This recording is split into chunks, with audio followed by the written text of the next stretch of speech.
भारत क्या है? एक देश, एक धर्म, एक राजवंश, या कुछ ऐसा जिसे किसी ने आज तक पूरी तरह समझा ही नहीं? अगर आप भी ये रहस्य जानने आए हैं तो आगे बढ़ने से पहले एक लाइक जरूर कर देना, क्योंकि आज हम उस कहानी में उतरने वाले हैं जिसे पढ़ते हुए खुद नेहरू तक कांप गए थे। अंधेरी, सन्नाटे से भरी रात थी। अल्मोड़ा जेल की उस ठंडी कोठरी में बैठे जवाहरलाल नेहरू अचानक एक सवाल से कांप उठे। भारत आखिर शुरू कहां से हुआ? यह सवाल इतना गहरा था कि नींद उड़ गई, दिल की धड़कन तेज हो गई।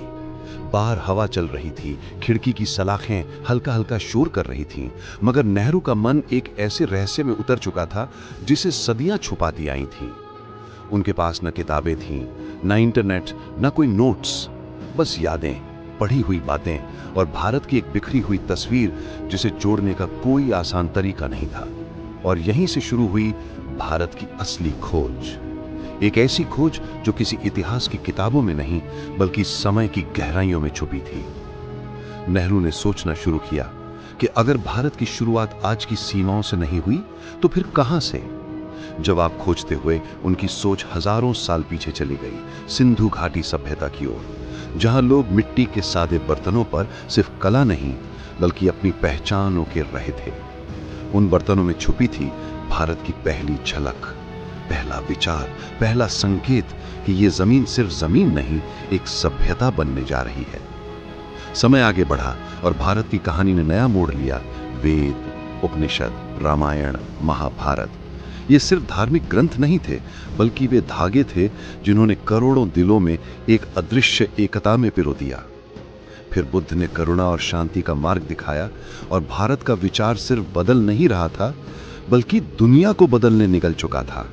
इसके बाद आए मौर्य, गुप्त, मुगल। हर साम्राज्य ने भारत की पहचान को एक नई आकृति दी, जैसे कोई अदृश्य कलाकार हजारों वर्षों से एक ही महान चित्रकारी पर काम कर रहा हो।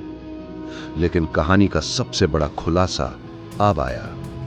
नेहरू ने महसूस किया कि भारत ना तो किसी एक धर्म से बना, न किसी जाति से, भाषा से या साम्राज्य से। भारत एक विचार है, एक ऐसा विचार जो हजारों सालों से सांस ले रहा है। उन्होंने जेल में बैठकर धीरे से लिखा, India is an unbroken idea.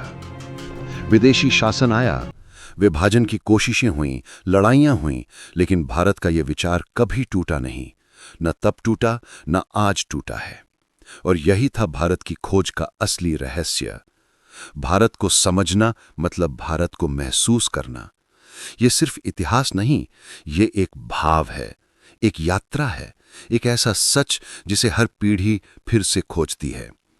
अगर आप चाहते हैं कि ऐसी और हिडन स्टोरीज में लेकर आऊं तो कमेंट करो नेक्स्ट स्टोरी।